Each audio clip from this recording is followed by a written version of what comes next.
हर एक महिला के जीवन में एक ऐसा फेज़ आता है, एक ऐसा मोड़ आता है, जिस समय उसको ऐसा लगता है कि मेरी तो कोई गलती ही नहीं थी। मैंने तो ऐसा कुछ किया ही नहीं, मैं तो सबको सबके लिए सब कुछ करती रही, उसके बावजूद भी मेरे साथ में ऐसा क्यों हुआ? बहुत सी महिलाओं के साथ में ये क्वेश्चन जुड़ा है और वो सोचती हैं लेकिन उनके पास में कोई आंसर नहीं होता। क्षमा करें, मैं हूँ शोभा भाटी और आज मैं कुछ चीज़ें अनुभव के साथ में लेके आई हूँ और मैं चाहती हूँ कि समय रहते मैं अपनी बहनों और माताओं को समझा पाऊँ कि आपने जीवन में पाया क्या और खोया क्या। चलिए मैं एक चीज़ों को रिलेट करते हुए एक छोटा सा इंसिडेंस बताती हूँ। एक महिला जो शादी करके अपने पति के पीछे एक नए घर में आई है, घर के अंदर सास ससुर ननंद देवर सब कुछ हैं और सबकी सेवा में लग जाती हैं एक अच्छी बहुरानी बनने के लिए, क्योंकि ऐसे उसको संस्कार मिले, उसको बताया गया कि ऐसा करना पड़ता है। उसने किया, करने के बाद में बच्चे हो गए खुद के, अब खुद के बच्चों में उलझ गई।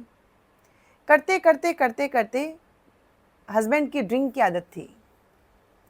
अब वो सास ससुर की भी करती हैं, घर की साफ सफाई भी करती हैं, अपने करियर के बारे में कुछ नहीं, लेकिन घर की सेवा में सब में लगी हुई हैं और अपना अच्छे से अपना जो घर गृहस्थी को संभाल रही हैं। लेकिन शराब पीने की जो आदत है उसके पति की, थोड़े दिन बाद नहीं, धीरे धीरे कुछ महीने बीते, साल बीते, बच्चे हो गए, बच्चे अब 1 से 2 बच्चे हो गए। अब जब पति शराब पी के आता है तो कोई बात होने पे, छोटी सी घर की कोई बात होने पे, किसी से भी दूसरों से कुछ बात होने पे वो आके अपनी पत्नी के ऊपर हाथ उठाता है, पीटता है, उसको गाली गलौज भी करता है। और जब ये होता है तो उस महिला के अंदर इतनी हिम्मत नहीं कि वो उसको पूछ सके कि मेरी गलती क्या है, मेरा दोष क्या है, क्यों मेरे को मारा गया, नहीं पूछ पाती है। यही है चीज़ मेरे को जो मुझे खटकती हैं। मुझे ऐसा लगता है कि कहाँ गया स्वाभिमान आपका? क्या आपके अंदर आपका स्वाभिमान बचा? अगर स्वाभिमान, आप कहते हो कि मैं स्वाभिमानी हूँ और मेरे अंदर स्वाभिमान है, तो मुझे ये समझ में नहीं आया कि आप में इतनी हिम्मत क्यों नहीं है कि आप ये पूछ पाई कि मुझे क्यों पीटा गया या मेरे ऊपर क्यों हाथ उठाया गया।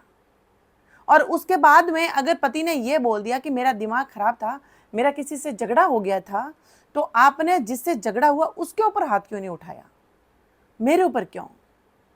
क्योंकि अब आप उनके लिए कुछ नहीं हैं, क्योंकि आपने, ये गलती आपकी है, आपने हर पल उस व्यक्ति को ये एहसास करवाया कि मैं कुछ नहीं हूं तुम्हारे बिना, मैं सब कुछ, मेरा वजूद, मेरी जिंदगी, मेरा सब कुछ तुम हो।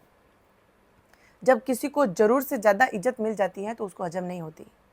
आप इज्जत देते हैं तो आप हकदार हैं वापस इज्जत पाने का। क्यों किसी घर में इतने सदस्य होने के बावजूद भी दिमाग खराब होने पे या किसी से उलझने पे या कोई भी लॉस होने पे वो शराब पी के आएगा और पत्नी पे हाथ उठाएगा? और ये एक बार दो बार नहीं, ये हर बार होता है, क्योंकि वो पहली बार में ही क्वेश्चन नहीं, मार्क नहीं लगाती, वो पहली बार में ही नो नहीं कहती, वो पहली बार में ही किसी आके मैं आंख में आंख मिला के क्वेश्चन नहीं करती।